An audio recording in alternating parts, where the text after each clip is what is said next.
sou a professora Rilva Munhoz e para iniciar esta apresentação coloco uma reflexão em torno do direito de ser diferente em um mundo que parece ser feito para os seres serem todos iguais. Na situação das pessoas com deficiência, há um déficit específico a cada área relacionada a determinada deficiência, seja na área física, sensorial, intelectual, mental. Todas as áreas apresentam múltiplas singularidades que se diferenciam umas das outras. A reflexão é que se as pessoas com deficiência, por apresentarem diferenças definidas, passam por processos de classificação, de hierarquização, que promovem segregação, exclusão, perda de direitos e num processo mediado por estigma, por preconceito e por discriminação. E por conta dessas classificações, as pessoas com deficiência são responsabilizadas pela sua limitação. Então, são privadas do espaço de direito ao usufruto da vida e até passam a ser responsabilizadas por supostos distúrbios ou transtornos que trariam ao seu meio. Mas a deficiência é parte da diversidade humana. É uma entre as muitas condições que existem entre todas as nossas características como seres humanos. E se pode dizer que a deficiência é um elemento inevitável da experiência humana.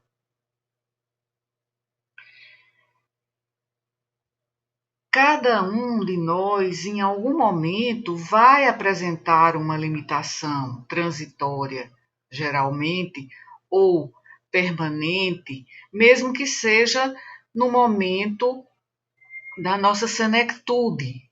Quando tivermos nossos 70, 80 anos, vamos apresentar várias limitações que fazem parte da história natural da vida. Então, é por isso que coloquei o título desta videoaula como Deficiência Física como Diversidade Humana.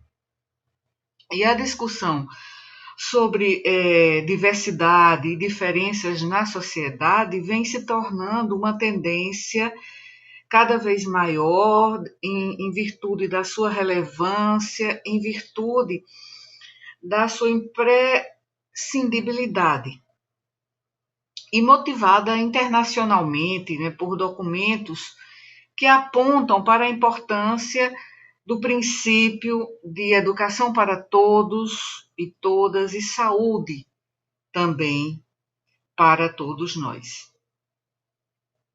Então, a leitura social que é feita das diferenças tem resultado em atitudes, preconceitos, estereótipos e estigmatização que imputam à pessoa com deficiência o lugar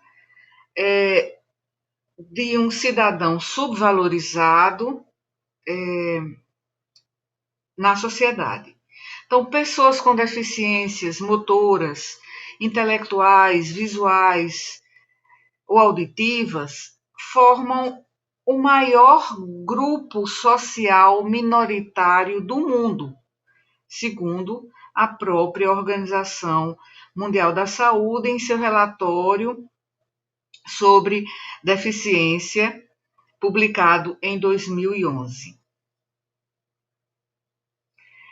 A própria deficiência é um elemento importante da diversidade humana, embora raramente seja reconhecida como diversidade humana. Então, este grupo minoritário é constituído de forma bastante heterogênea, muito mais heterogênea do que os grupos minoritários de raça, etnia, gênero, classe, orientação sexual e outros grupos identitários que representam minorias. Então, as deficiências são bastante heterogêneas. Esse grupo que apresenta deficiências é um grupo muito heterogêneo. E essa heterogeneidade pode ser atribuída à área que é afetada, à área da vida que é afetada. Então, se afetar órgãos dos sentidos, por exemplo, uma deficiência visual, uma deficiência auditiva, ou seja, uma deficiência sensorial. Se for uma deficiência intelectual ou uma deficiência física, de mobilidade física. Então, há vários tipos de deficiência, daí a sua heterogeneidade, mas não apenas pela tipologia, mas também em função do fato de poder ser estática, né, ou progressiva. Pelo fato de poder ser congênita ou adquirida. Pelo fato também de ser morfológica, que afeta a forma do corpo, mas não a funcionalidade, ou afeta a funcionalidade e não a forma, aparentemente. Ou por serem visíveis ou invisíveis. Então, todas essas diferenças criam uma heterogeneidade dentro do todo. Então, a categoria de pessoas com deficiências é marcada pelas diferenças dentro da diferença. E isso afeta profundamente a política de identidade do grupo. Então, o que é deficiência?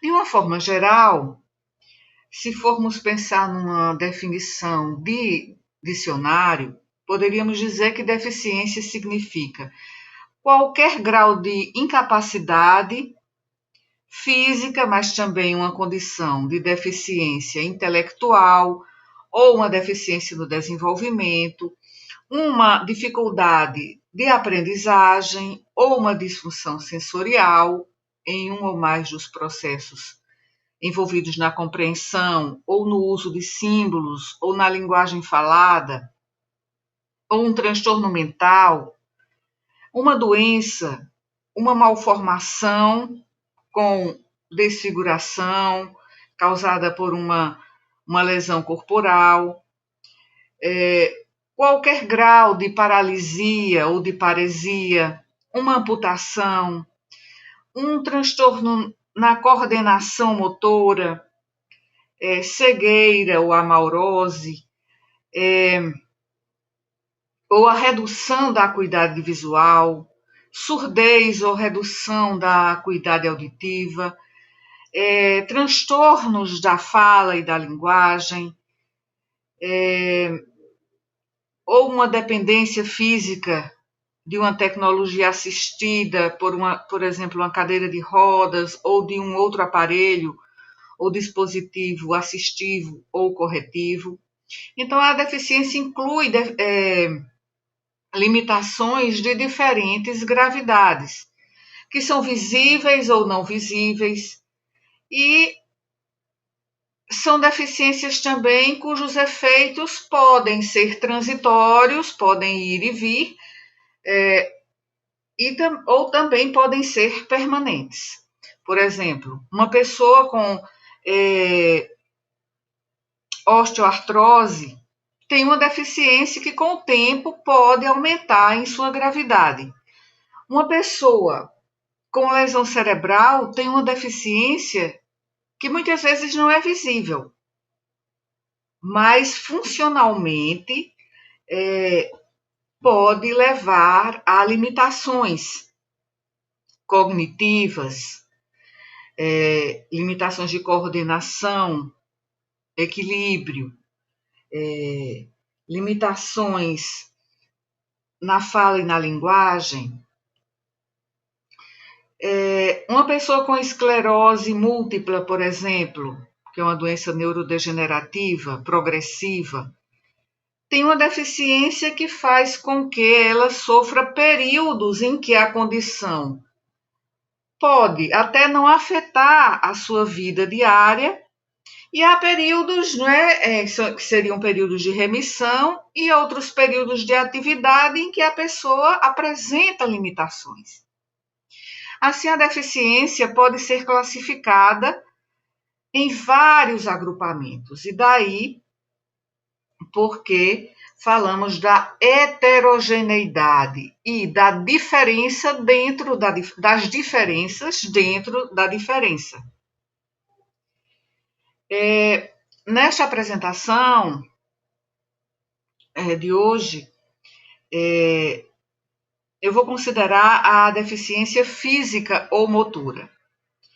A deficiência motora, que corresponde a uma disfunção que pode ser de caráter congênito ou adquirido, que afeta a funcionalidade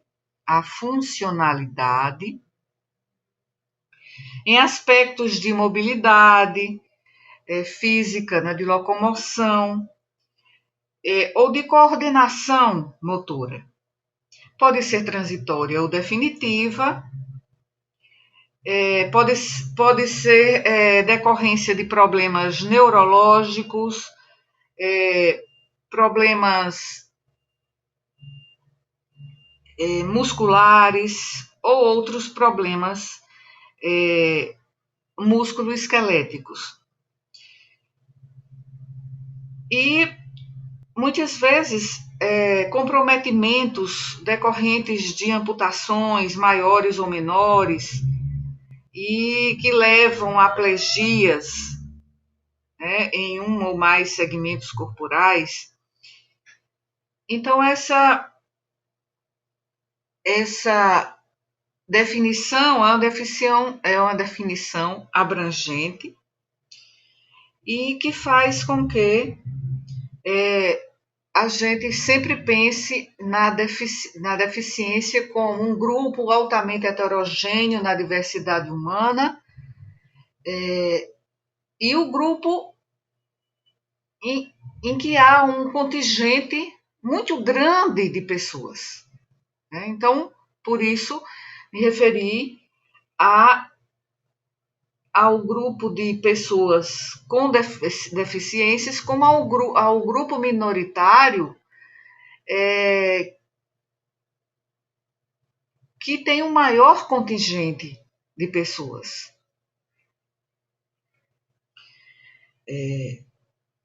Bem,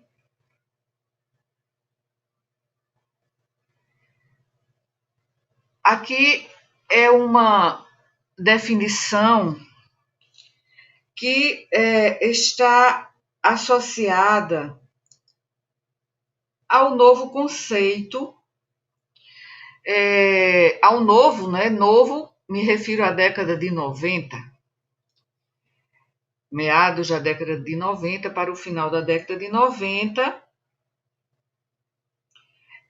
em que passou a se valorizar a diversidade e a busca das potencialidades e ferramentas para a inserção social, quando a Organização Mundial da Saúde, né, mudou a classificação quanto à funcionalidade humana e que passou a ser considerada no ambiente social, familiar, de atividades laborais, no contexto da sociedade. Então, essa classificação internacional da funcionalidade, chamada Classificação Internacional de Funcionalidade, Incapacidade e Saúde, ou simplesmente CIF, da Organização Mundial da Saúde, é um modelo para a organização e documentação de informações sobre funcionalidade e incapacidade, né? Então, aqui foi publicada em 2001 pela Organização Mundial da Saúde, e essa classificação conceitualiza a funcionalidade de uma pessoa como uma interação dinâmica entre a condição de saúde dela e os fatores ambientais, os fatores contextuais, sociais. Então, a CIF oferece uma linguagem padronizada e uma base conceitual para a definição e para a mensuração da incapacidade, com classificações, né, com códigos, como acontece com a Classificação Internacional das Doenças, a 10ª edição, como a CID-10. Né, faz parte da família de classificações internacionais da Organização Mundial da Saúde. Então, essa classificação da deficiência, que conforma uma nova conceituação para a deficiência, decorreu de avanços na compreensão da complexidade do fenômeno da deficiência, e esses avanços foram frutos dos movimentos de lutas das pessoas com deficiência, que foi deflagrado na década de 1970, tanto internacional como nacionalmente, e que foram marcados por intensos debates, tanto na arena política quanto científica.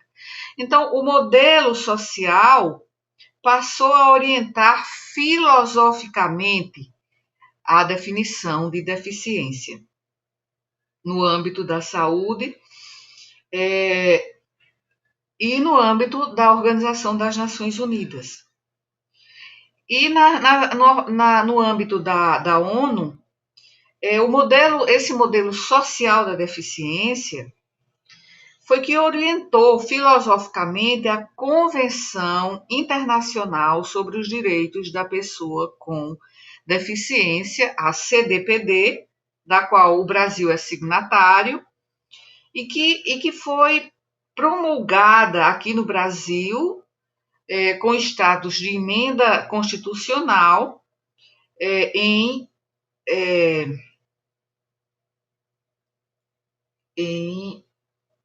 decreto federal, né, o decreto federal 6.949.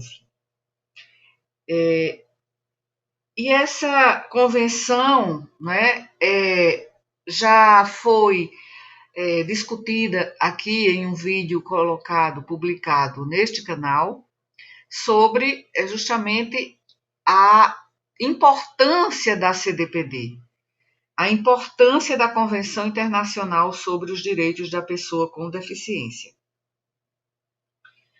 E as definições, voltando à CIF, as definições e categorias da CIF são elaboradas de forma que essa classificação possa ser usada para registrar aspectos positivos e negativos da funcionalidade. Então, na classificação de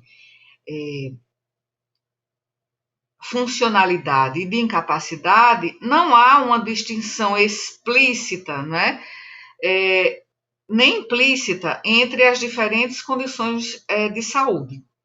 Porque a incapacidade não é distinguida, né, por etiologias.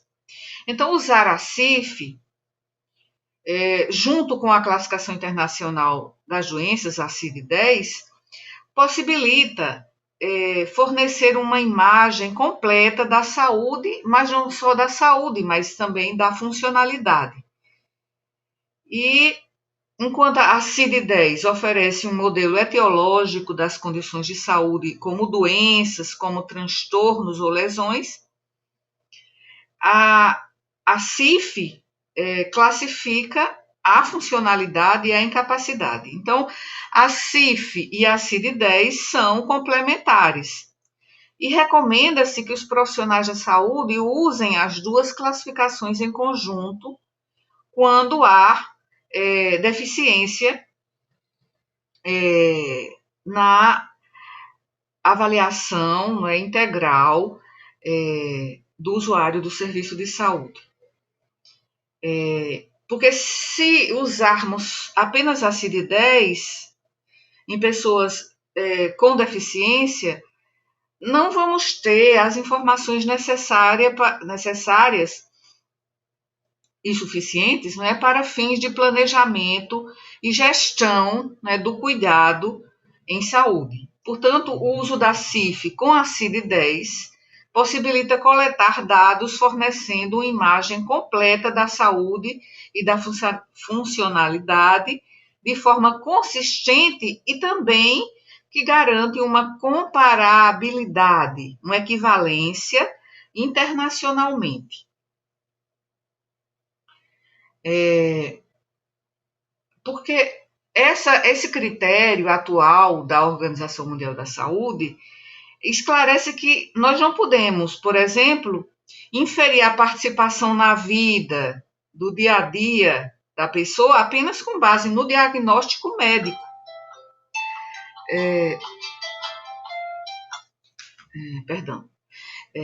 Continuando, apenas no diagnóstico médico.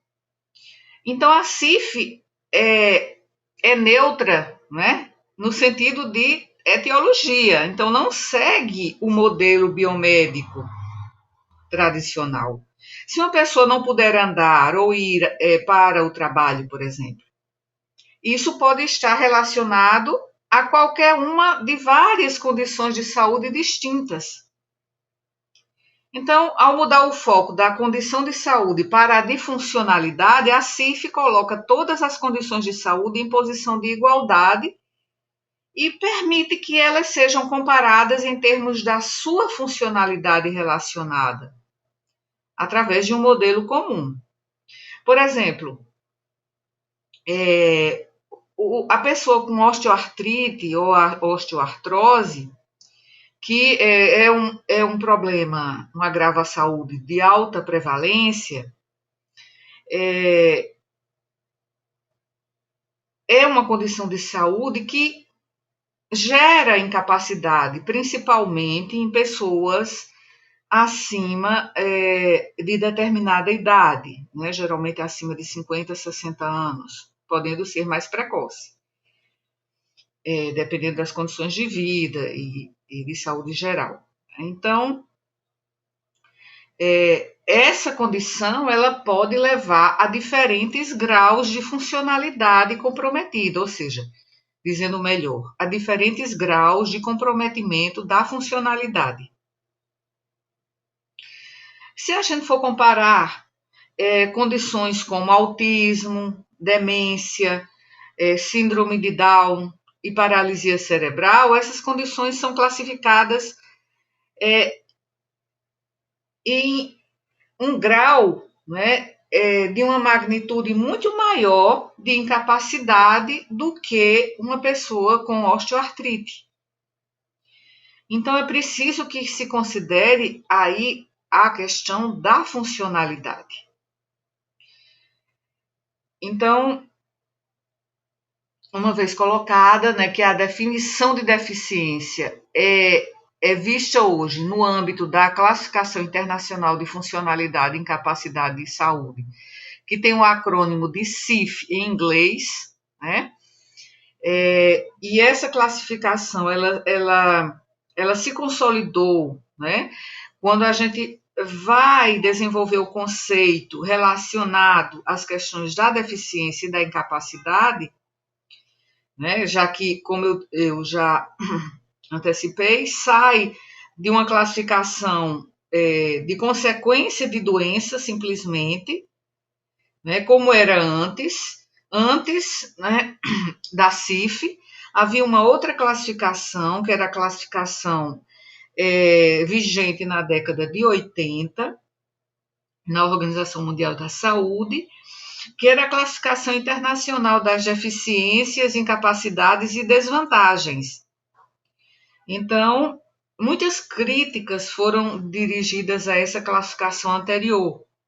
Por quê? Porque tinha uma conotação, tinha uma ligação, né, muito grande com o modelo biomédico, que estabelecia a relação causal e, assim, unidirecional entre deficiência, incapacidade e desvantagem, e que se centrava na limitação dentro da pessoa e apenas nos seus aspectos assim negativos e, portanto, não contemplava o papel determinante dos fatores ambientais e sociais. Então, a prática da inclusão social, aos poucos, vem substituindo a prática da integração social. Então, a gente precisa entender as diferenças entre inclusão e integração social. E essa nova classificação parte do princípio de que, para inserir todas as pessoas, a sociedade deve ser modificada, o ambiente precisa ser modificado, de modo a atender às necessidades de todos os seus membros. Então, uma sociedade inclusiva não admite preconceitos, discriminações, barreiras sociais, estruturais, culturais e pessoais. Então, nesse sentido, a inclusão social das pessoas com deficiência significa possibilitar a elas, respeitando as necessidades próprias de sua condição, o acesso aos serviços públicos, aos bens culturais e aos produtos decorrentes do avanço social, político, econômico e tecnológico da sociedade. Então, concluindo, passa-se a adotar o modelo social da deficiência, um modelo, uma matriz interpretativa social, abandonando-se e deixando-se de lado o modelo biomédico da deficiência.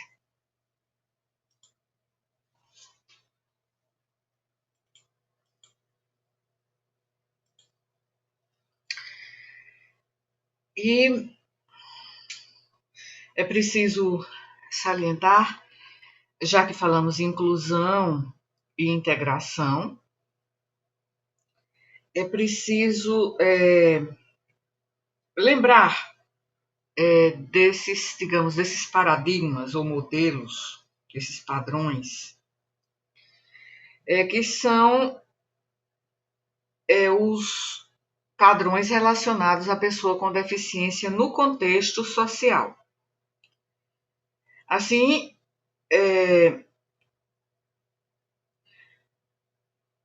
entendemos melhor também a mudança, né, da matriz de interpretação da deficiência do modelo biomédico para o modelo social. Então, essa figura ilustra esses padrões na sociedade, sobre a inserção e inclusão de pessoas com deficiência no contexto social.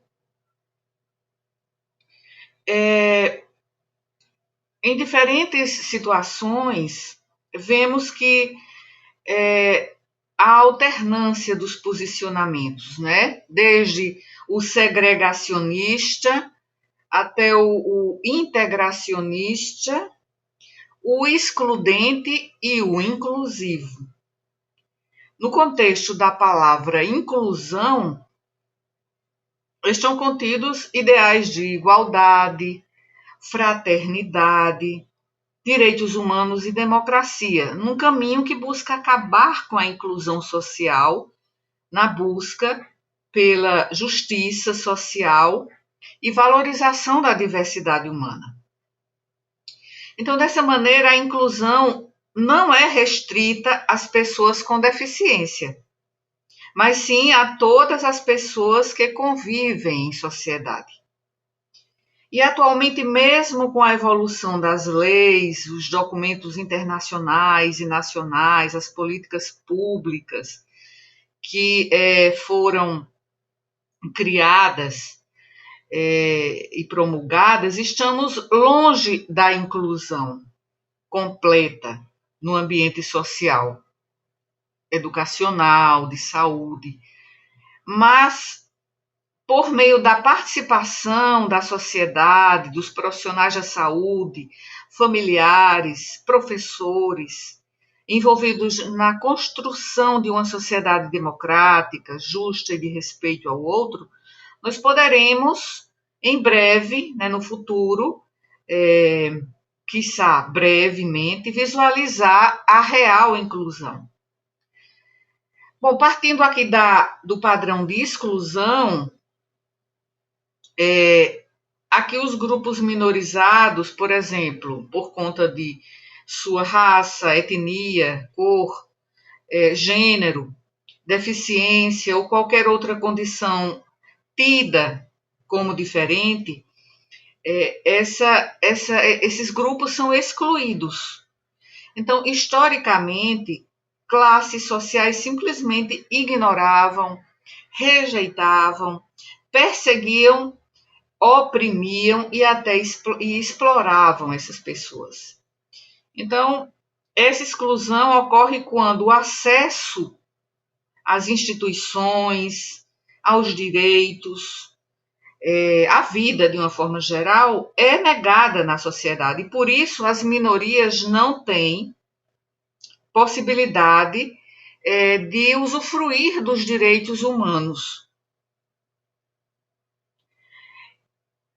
Em grande parte dos casos, as organizações, sejam de saúde, educacionais, de trabalho, trazem seu posicionamento, trazem dificuldades de diferentes graus, tanto em termos de infraestrutura ou de cultura, para acolher a diversidade, e no caso a diversidade funcional. A segregação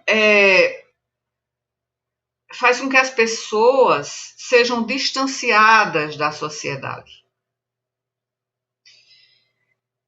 E da família também, geralmente atendidas em instituições específicas por motivos de natureza, aliás, religiosa ou filantrópica, e tem pouco ou nenhum controle sobre a qualidade da atenção recebida. Então, surgiram ao longo do tempo instituições especiais, assim como centros de reabilitação, pois grupos de domínio, os grupos dominantes, começaram a considerar que as minorias poderiam ser produtivas se recebessem um treinamento e uma reabilitação específica. Então, a segregação ocorre no mundo, de uma forma geral, tanto no mundo da saúde, no mundo do trabalho, no mundo corporativo,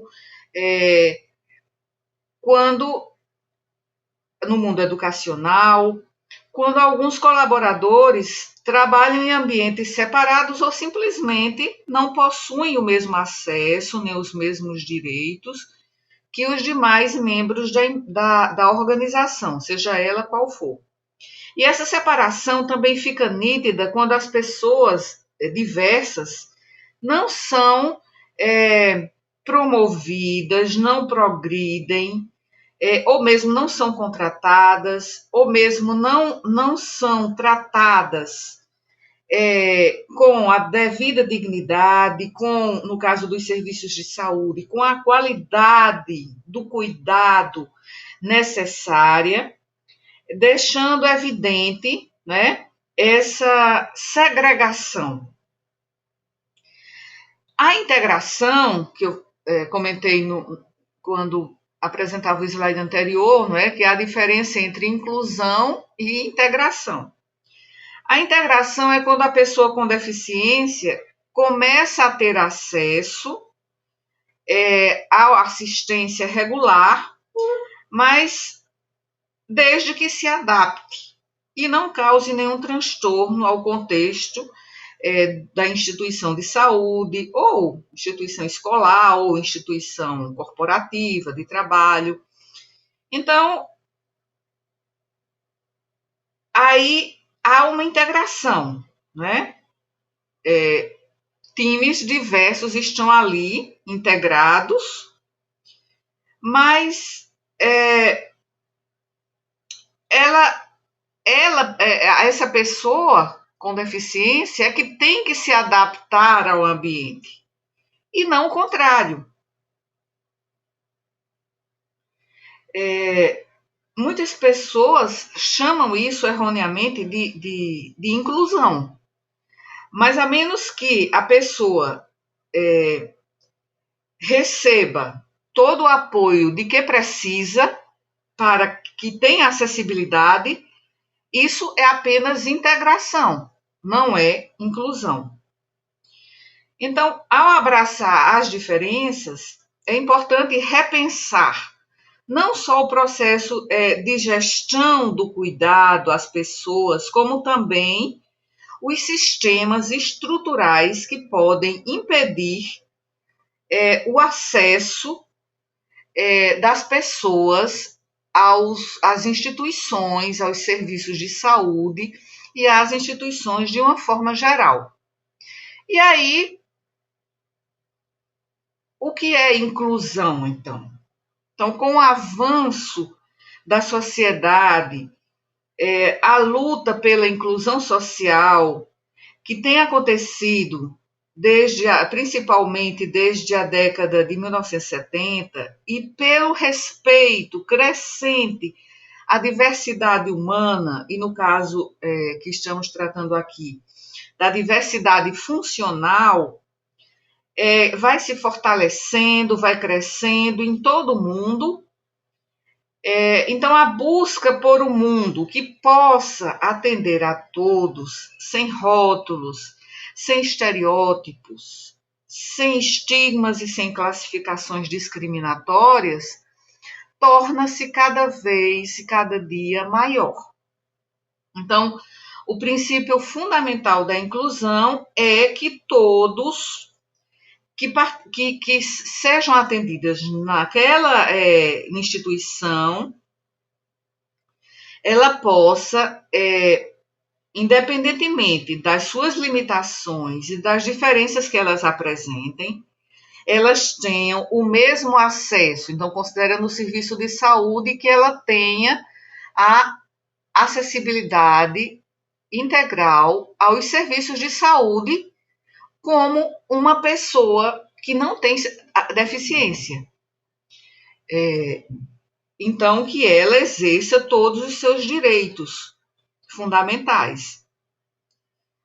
E essa inclusão envolve toda a transformação da instituição, com mudanças e modificações na gestão, na estrutura física da instituição, nas estratégias e na gestão do cuidado a essas pessoas. Então, não é a pessoa com deficiência que deve se adaptar ao serviço de saúde, mas é o serviço de saúde que deve se modelar para atender às demandas das pessoas com deficiência.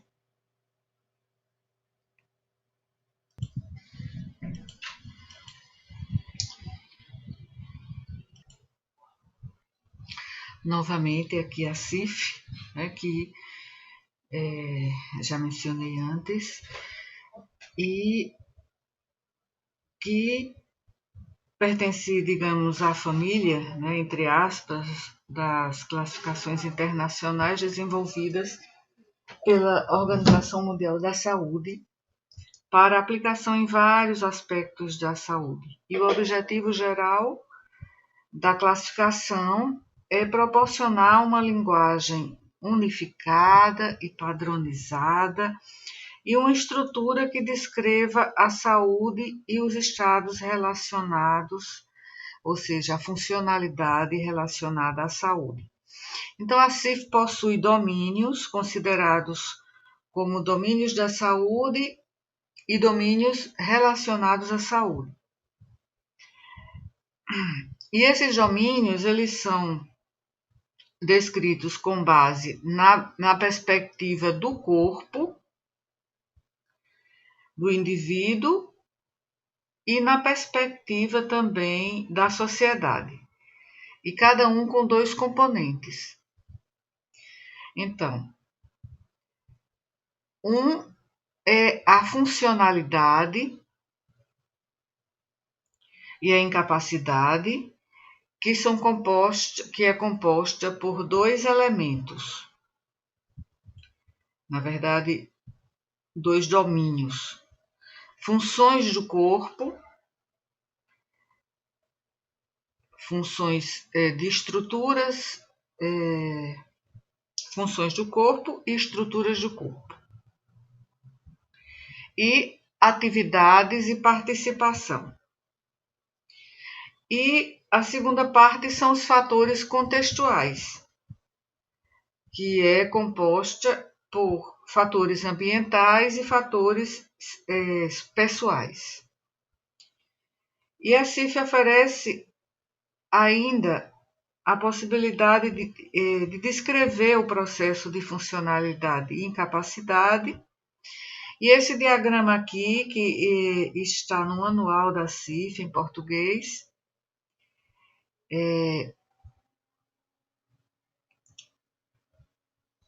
pode ser utilizado para visualizar a compreensão atual da interação de seus vários componentes, como mostra essa figura.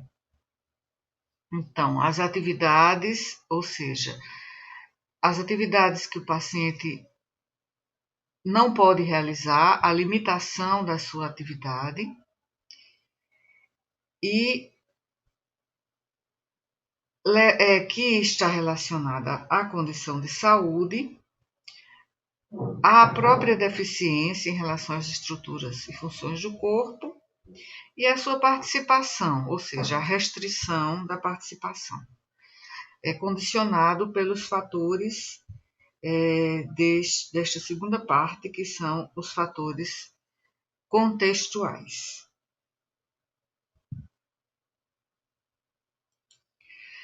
Esse diagrama ele mostra que o diagnóstico sozinho, isoladamente, não prevê a necessidade de serviços, nem o nível de cuidado necessário, nem os resultados funcionais. Então, é preciso que a funcionalidade seja determinada,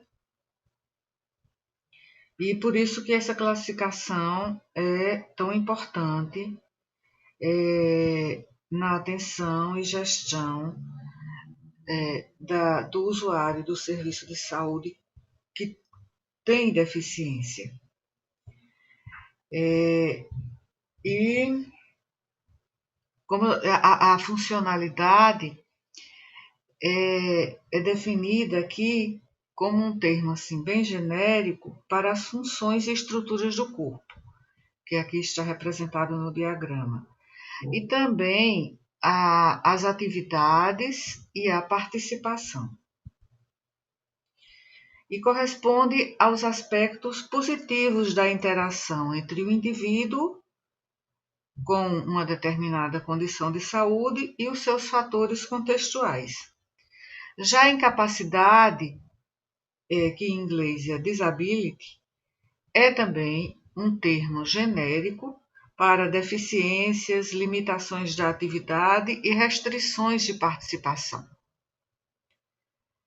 Corresponde aos aspectos negativos da interação entre um indivíduo com uma determinada condição e os seus fatores contextuais e pessoais. Assim, a CIF introduz uma mudança importante de paradigma do modelo puramente biomédico para um modelo social e integrado na funcionalidade e incapacidade humana. E sintetiza, assim, o modelo médico e o modelo social numa visão consistente das perspectivas de saúde, tanto biológica, quanto individual, quanto social. E sendo uma classificação universal de incapacidade e saúde, para uso na saúde e também nos setores relacionados à saúde, é uma classificação capaz de ampliar nossa capacidade de definição, de mensuração e formulação de políticas públicas que resultem numa atenção multidimensional e integral da população.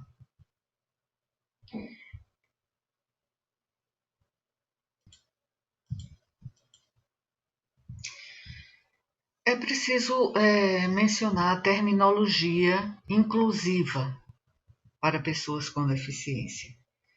O mundo muda e as sociedades e as terminologias vão se transformando.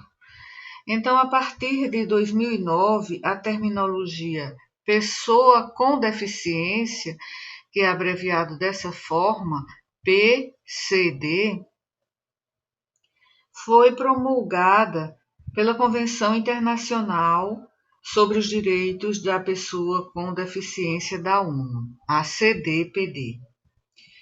Se antes, sob critérios estritamente biomédicos, se definiu o enquadramento como pessoa com deficiência, vista como característica intrínseca, atualmente os impedimentos físicos, intelectuais, mentais e sensoriais são tidos como inerentes à diversidade humana, de modo que a deficiência é resultado da interação desses impedimentos com as barreiras sociais, com a consequente dificuldade de inserção social do indivíduo.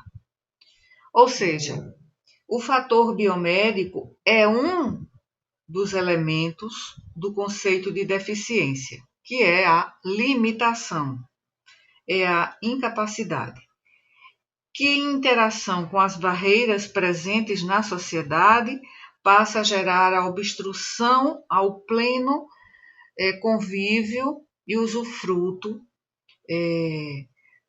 dos direitos da pessoa em sociedade. Então, não é a pessoa, portanto, que apresenta uma deficiência, mas a sociedade e o seu meio, o seu ambiente.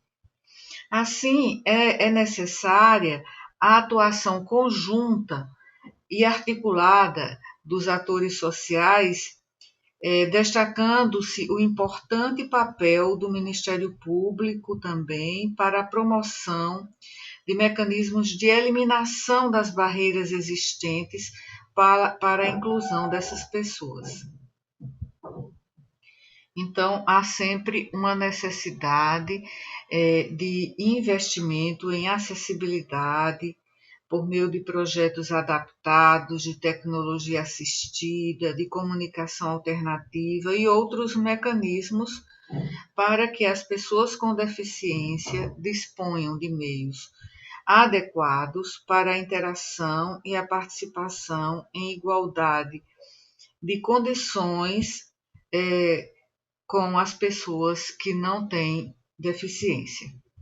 Então, para isso, confluem as ações de vários atores, né? Atores políticos, atores da justiça, atores da área da educação, atores da área da saúde, da grande área da saúde.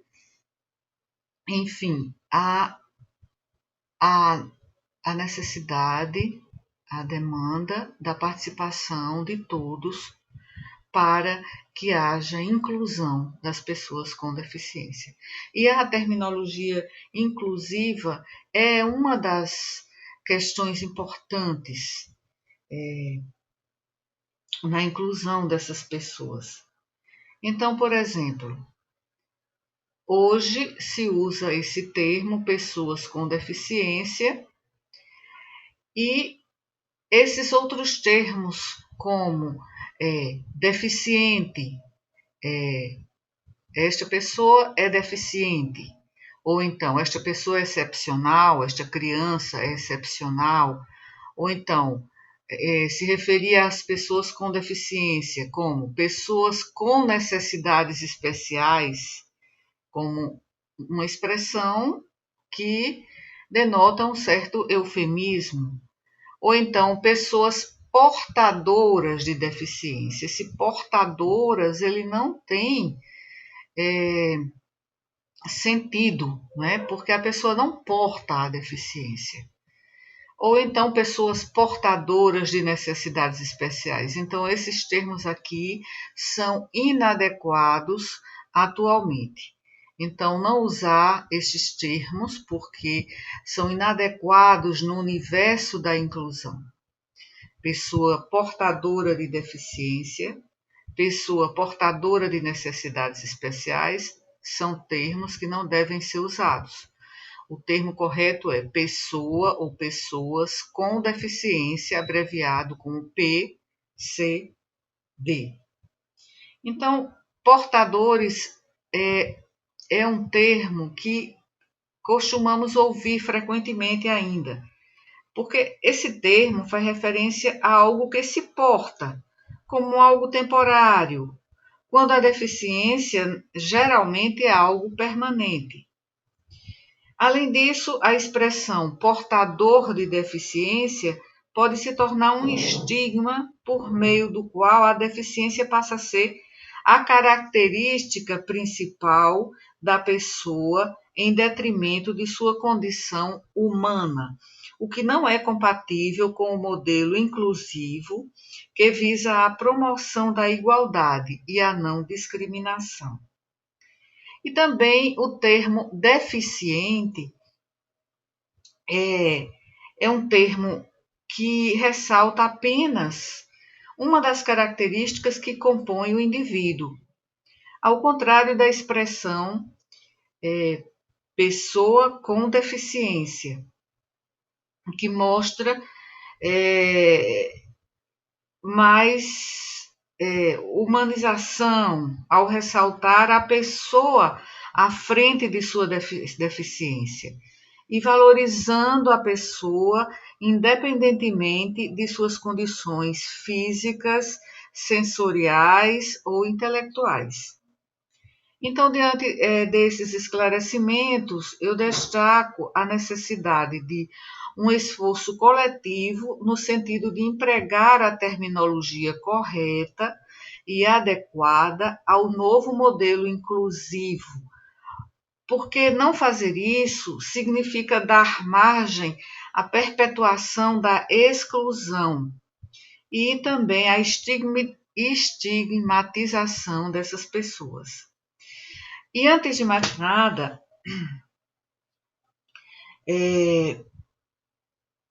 também é preciso lembrar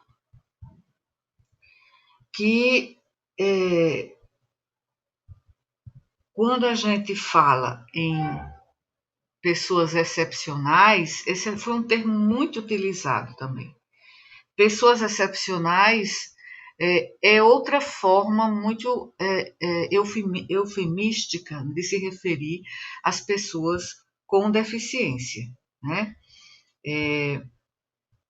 Então, esse é o termo, é um termo também que deve ser evitado.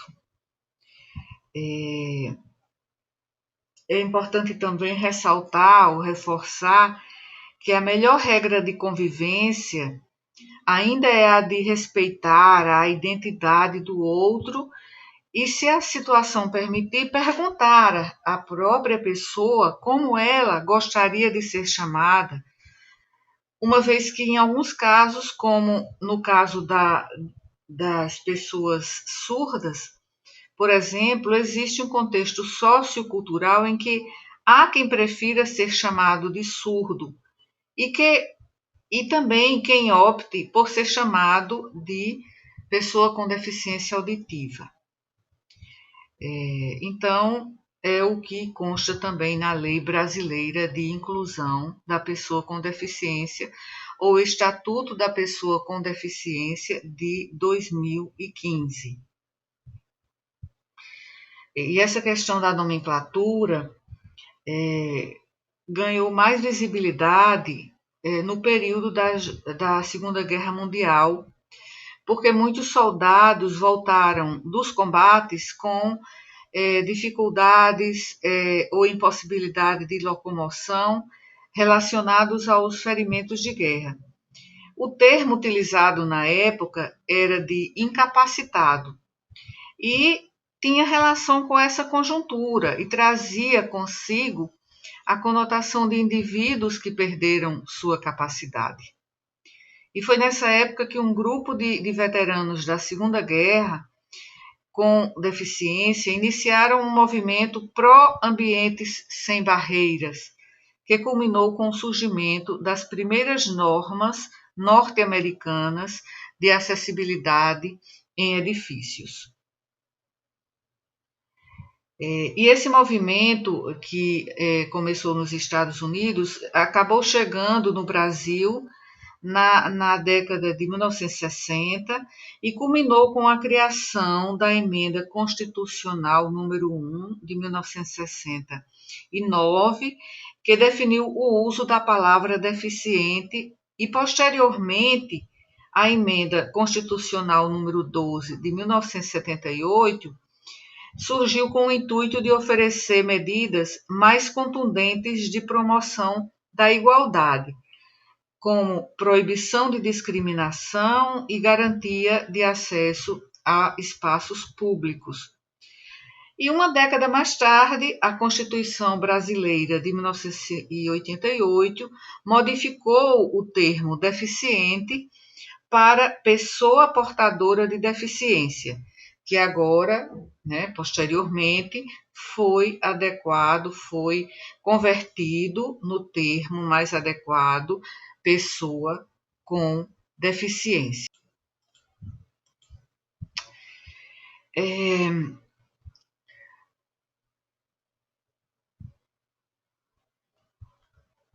Essa citação direta é de um documento da Organização Mundial da Saúde, em 2015, em que a organização coloca que o reconhecimento é um passo essencial para reduzir disparidades de saúde e no sentido do comprometimento com a colaboração e uma abordagem coordenada entre os prestadores de cuidados de saúde. Então, principalmente com o Plano de Ação Global da Organização Mundial da Saúde para a Deficiência, de 2014 a 2021, que foi chamado de Melhor Saúde para Todas as Pessoas com Deficiência, foi baseado na cobertura universal de saúde e uma abordagem centrada na pessoa e culturalmente apropriada. As políticas de saúde precisam reconhecer formalmente que alguns grupos de pessoas com deficiência vivenciam muitas desigualdades no acesso à saúde. Então, nesse sentido, os objetivos tanto do Plano de Ação Global da Organização Mundial da Saúde para a Deficiência 2014-2021, quanto às estratégias de ação da Convenção sobre Direitos das Pessoas com Deficiência, a CDPD, de 2007, são baseadas em um corpo crescente de conhecimento científico e prática baseada em evidências sobre deficiência, saúde e bem-estar. E existe o reconhecimento de que os custos da falta de ação em termos humanos e econômicos são altos e de que a saúde é a chave para a realização dos seus objetivos em relação às pessoas com deficiência. E somente com serviços de saúde e promoção do bem-estar acessíveis e abrangentes, todas as pessoas com deficiência podem desfrutar da intenção da CDPD e do Plano de Ação Global da Organização Mundial da Saúde para a Deficiência, ou seja, uma vida plena, engajada e produtiva das pessoas com deficiência em suas comunidades.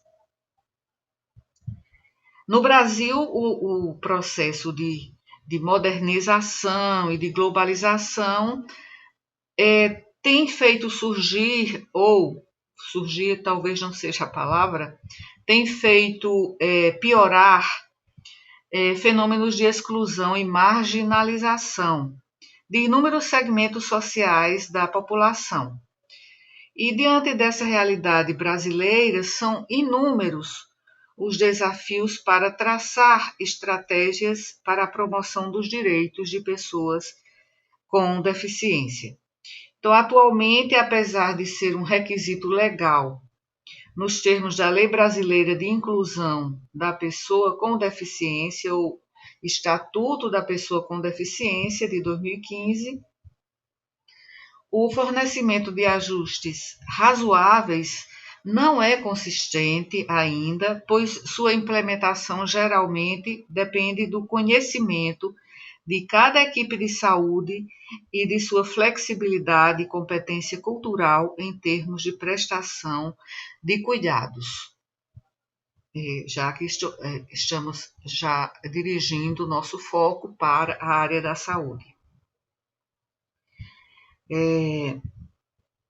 Porque a própria equipe de saúde é que deve estar ciente dos problemas mais prevalentes para que realize uma abordagem e um cuidado proativos, né, para que adotem uma gestão do cuidado de maneira mais proativa e que lute para superar as barreiras, a discriminação, consciente ou inconsciente, que contribuem para as iniquidades em saúde.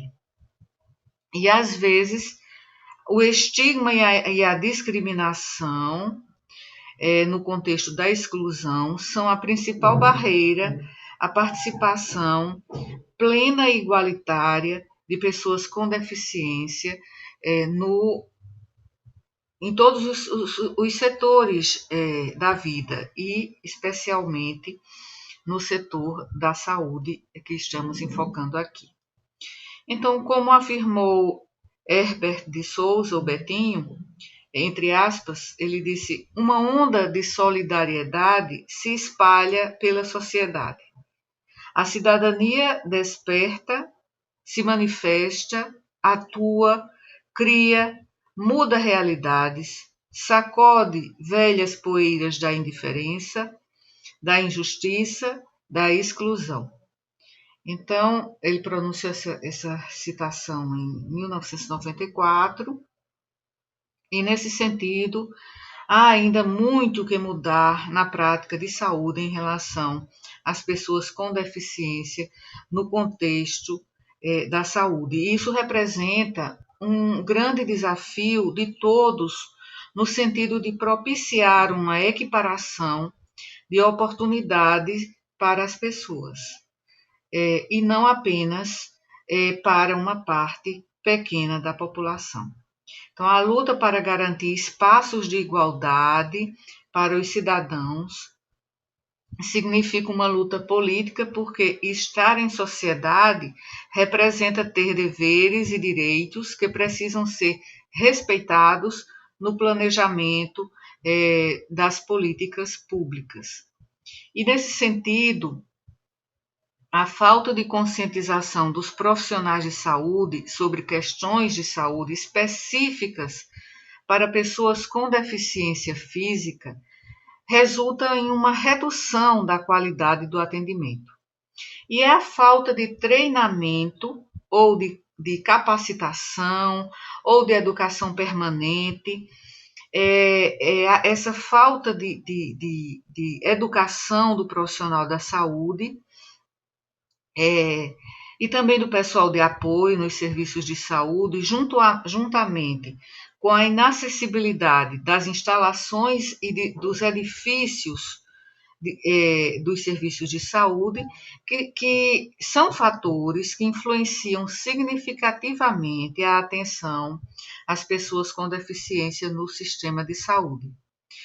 E, portanto, aumentar a conscientização sobre a iniquidade dos cuidados de saúde e as necessidades de saúde específicas não atendidas, geralmente, em relação às pessoas com deficiência, bem como encontrar maneiras de melhorar seu acolhimento, que tem tudo a ver com acessibilidade, tanto física quanto psicologicamente, são ações a serem desenvolvidas para que se alcance tanto a integralidade quanto a universalidade do nosso sistema de saúde. Então, aqui ainda falando sobre essa questão do reconhecimento da necessidade de reduzir as disparidades e que tudo começa pela conscientização, pelo engajamento dos profissionais da saúde, dos prestadores de cuidados de saúde, gestores também, e formuladores de políticas públicas. Assim, termino este vídeo. Obrigada pela atenção.